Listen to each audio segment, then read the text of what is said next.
का नाम सुना होगा। जब बरसात होती है, जब मॉनसून की सीजन आती है, तो वो टर टर करके बाहर आना चालू कर देते हैं।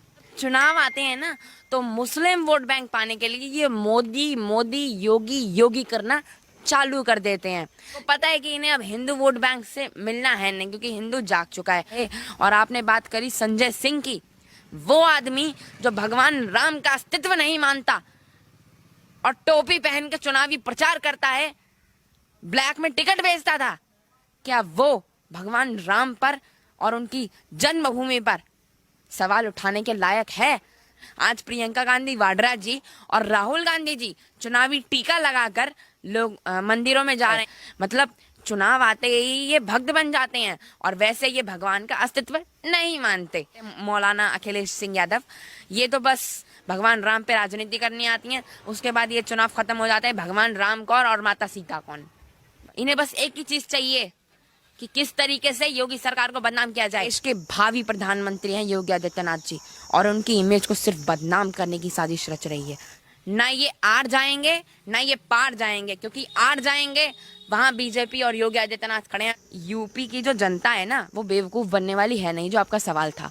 यूपी की जनता को पता लग चुका है कि कौन हमारा है, कौन हमारा सगा है, कौन हमारे खिलाफ है, और कौन एक साजिश कर रहा है, षड्यंत्र कर रहा है, ये चुनावी मेंढक, ताकि इन पे चुनाव की छींटे पड़े और मुस्लिम वोट बैंक की छींटे पड़े।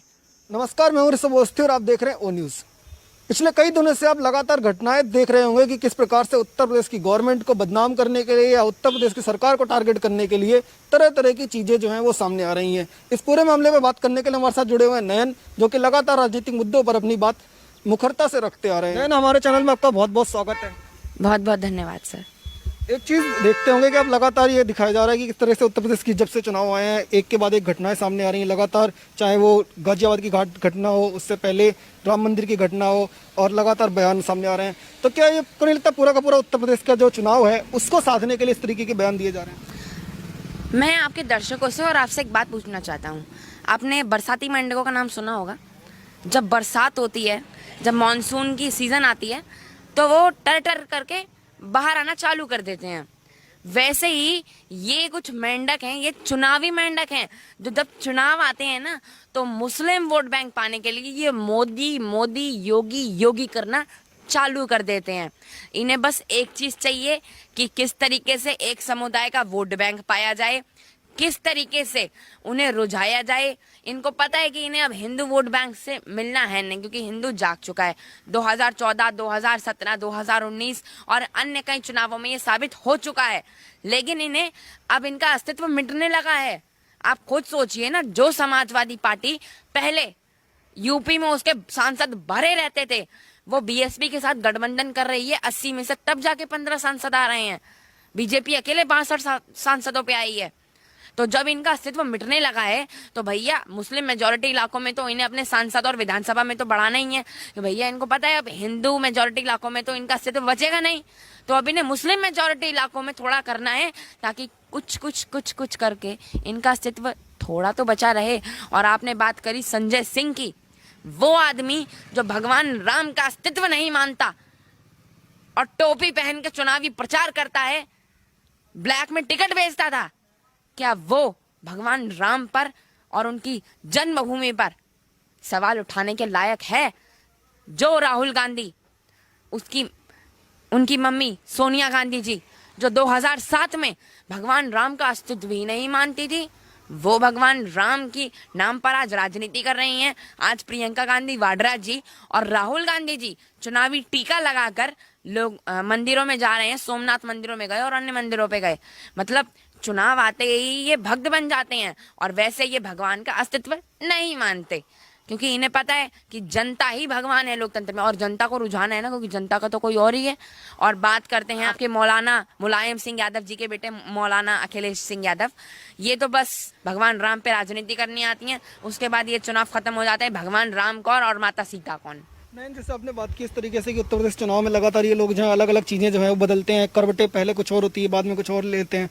लेकिन अब मैं आपसे एक चीज़ जानना चाहूँगा कि जो आम आदमी पार्टी है, उसने आप देखा होगा पहले भी उसने मोदी सरकार के खिलाफ, योगी सरकार के खिलाफ चुनावी मैदान में उतरी और मुंह की खानी पड़ी। लेकिन अब क्योंकि दोबारा से वो चाहते हैं कि योगी के खिलाफ माहौल बनाया जाए और उत्तर प्रदेश के अंदर अपनी राजनीति रोटियां जाए, वो सेक सकें, क्या बस इसीलिए जो राम मंदिर का मुद्दा जो है वो उठाया जा रहा है? लगातार जो आम आदमी पार्टी के नेता है वो जो बयान दे रहे हैं, चीजें कर रहे हैं, क्या सिर्फ चुनाव के साधने के लिए इस तरीके की चीजें हो रही हैं? आम आदमी पार्टी के नेता अहमदुल्ला खान का नाम तो आपने सुना ही होगा। वो किस तरीके से कितने प्रिय, कितने स्वच्छ शहद मूल वाले मुंह से ये बयान देते हैं और ये कहते हैं सीए और एनआरसी में जब दिल्ली विधानसभा चुनावों में आम आदमी पार्टी 62 सीटों पे आई, उसके पीछे एक कारण था। अहमदुल्ला खान ने एक बयान दिया था कि सारे मुस्लिम एक हो जाइए और सी और एनआरसी आ नहीं पाएगा, अगर हम एक हो जाते हैं तो फिर ये आ नहीं पाएगी।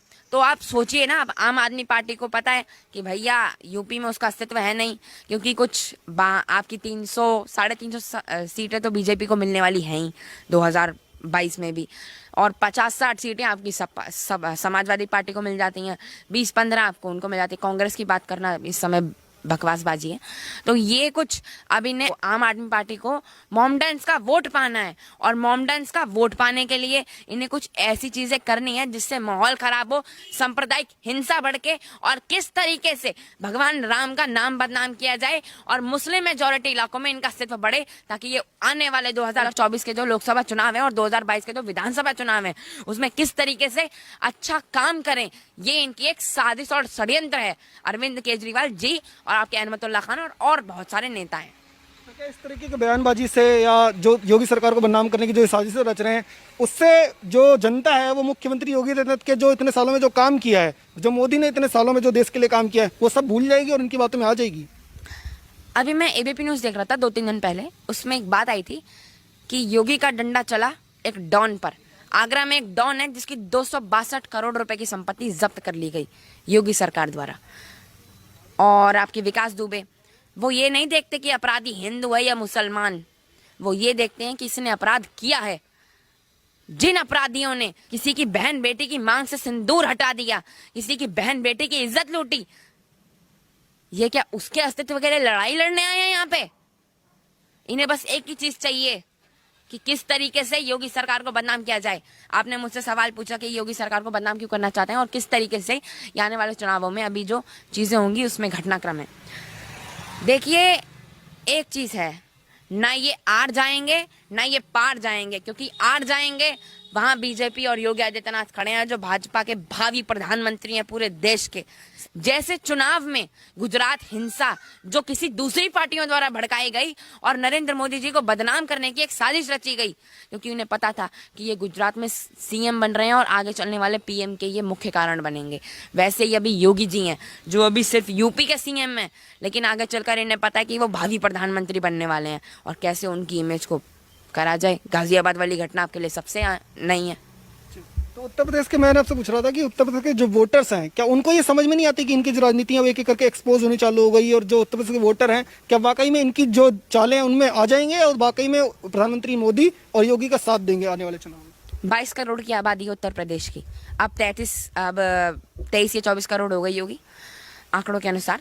तो ये कुछ ऐसी यूपी में अगर जनता बीजेपी पर विश्वास नहीं करती तो बीजेपी की ना तो 350 या 300 सीटें जो 2017 में आई हैं ना वो आती, तो 2019 में 62 सांसद बीजेपी के 80 में से आए वो आते। तो आप तो ये बात छोड़ ही दीजिए। और यूपी की जो जनता है ना वो बेवकूफ़ बनने वाली है नहीं, जो आपका सवाल था। यूपी की जनता को पता लग चुका है कि कौन हमारा है, कौन हमारा सगा है, कौन हमारे खिलाफ है और कौन एक साजिश कर रहा है, षड्यंत्र कर रहा है, ये चुनावी मेंढक, ताकि इन पे चुनाव की छींटे पड़े और मुस्लिम वोट बैंक की छींटे पड़े।